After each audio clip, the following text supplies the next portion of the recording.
Hello there, World of Tankers, I'm World of Blitz, and welcome to my channel. Hopefully you've all been doing pretty well out there. In today's video, we're going to be talking about the WZ-113. This, of course, is the Tier 10 Chinese heavy tank, a pretty fun one at that. And I was extremely surprised to see when I was looking over at Blitzstar statistics that this is the least played Tier 10 heavy tank currently on the tech trees, with only 2,000 players on average every 90 days.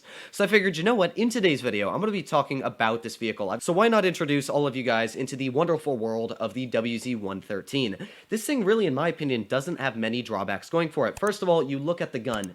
It's got pretty dang good aiming time for a heavy tank, dispersion as well, pretty solid. DPM is 3,200, and I'm running calibrated on this. If you're running gun rammer, it's 3,440. The premium pen, 369.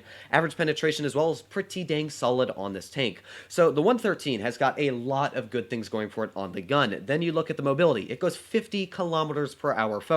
Now, I will say the traverse speed on this tank, yeah, that's a bit of an issue. That's one of the only things I really dislike, is that when you're trying to shoot people, especially on the move, it's quite hard, and you might get circle of death once or twice. However, it's great on the top speed, goes 50, the gun is really accurate, great damage per minute, great penetration, and as well, it's got very solid frontal armor. So I'm actually extremely surprised that this is one of the least played Tier 10 vehicles in the game. About 2 years ago, this was the most played tournament tank in Tier 10. So in today's video, we're going to be talking about this tank, telling you the good things and as well the bad things about it. So, of course, if you enjoyed today's type of content and maybe you got convinced to grind down this line, please consider smashing that subscribe button down below, as it really helps out the channel a crazy amount. So, getting straight into it, I'm going to read, of course, the enemy lineup. So what do they have? They got an E100, they got a Mouse, so they've got two heavy tanks right there, and they got a T95E6. And I'm not really counting the E6 as a heavy, but it still does carry a 400 damage gun, which can be quite annoying to deal with. So I'm definitely going to play a little bit cautious here on where I am pushing, and I'm also going to cut my routes. You'll notice that I'm just going to try and make as few corners as I can, because as soon as you try and turn in this vehicle, your top speed goes from like 50 to like 10.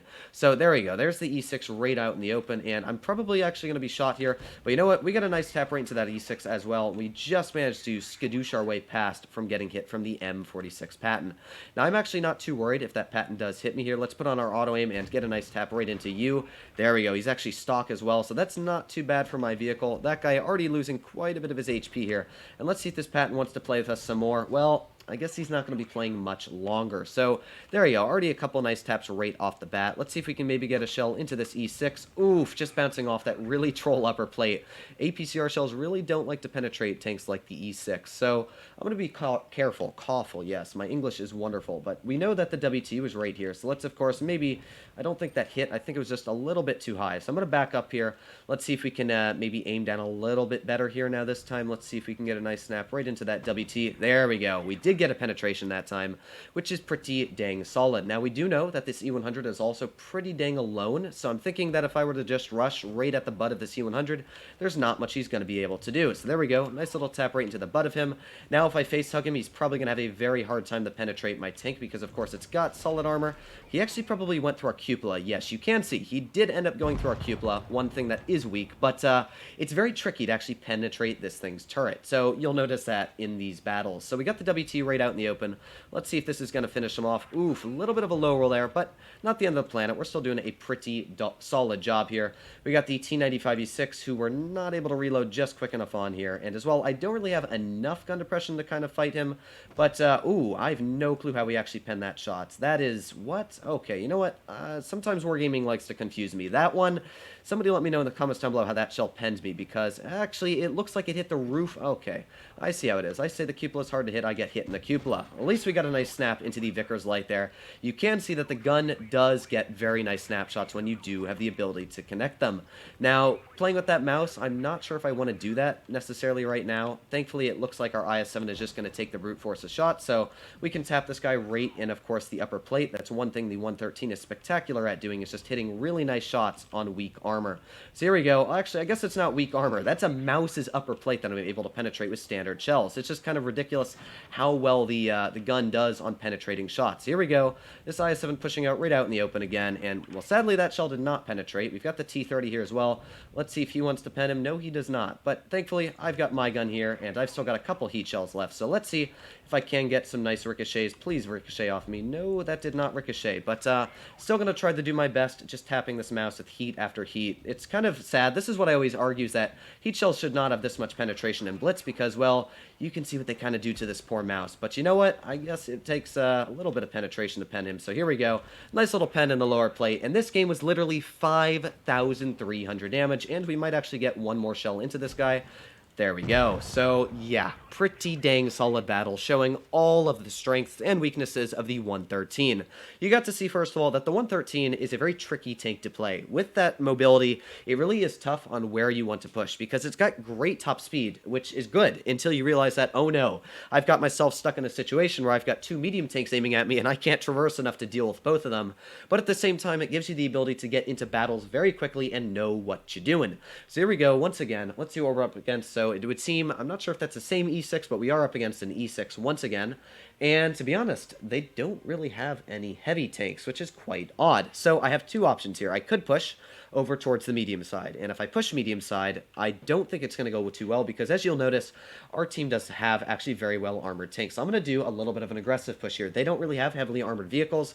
I'm going to push straight down into the pit of death, I like to call it. I never ever suggest to go down there, because when you do, it really just falls apart very quickly. But because the 113 is such a high top speed, I'm actually fairly confident on making my way down here. Let's just make it in. That's fine. I'll take one shell. But now that we are in here, we can kind of spot where the enemy team is pushing. So we got the T-30, we got the 183 there. So that's two tanks already detected. Nice little tap into that E6, and there you go, bouncing a shot right in the upper plate.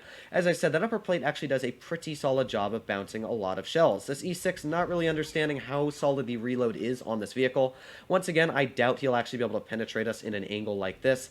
This is where the 113 is just a spectacular tank, in my opinion. You can see the gun is fantastic. It just penetrates shell after shell after shell, and it really never shrugs them off. So here we go, another nice tap there. Heat shell, max rolling it. I just realized that was a 183 right onto the side of us. So let's get a tap in the track wheel there. There we go, nice little tap. But I've got to be extremely careful because, yeah, that is a 183. So let's see if we can get one more tap into this guy here. Hopefully that E6 is not going to end up jumping on us. Let's see, there's a nice tap into the 183, breaking his ammo rack as well, and it doesn't look like he's a repair kit for it, which is pretty dang solid for me. So here we go, let's get one more nice, oh, alright, you know what, I'll take it. We got a really weird ricochet there. For some reason, shells just like to do that on the 183 turret, but here we go. Let's get one more nice tap into you. I'm not sure if this Badger's going to be finishing him off, but hopefully he will, although I'm guessing I'm just going to have to get the finishing shell in, and there you go. So nice little tap into the 183. So all we have left over here is the T95E6 and as well the T30, and I'm actually not too worried about pushing up on them at all. I was going to try and shoot the WT, but I'm like, you know what, my traverse speed is so bad, I'm not even going to bother. So let's see here if we can get this E6. Ooh, it doesn't look like we're going to be able to get much damage into him, but we'll get a nice little HE, splash him and finish him off.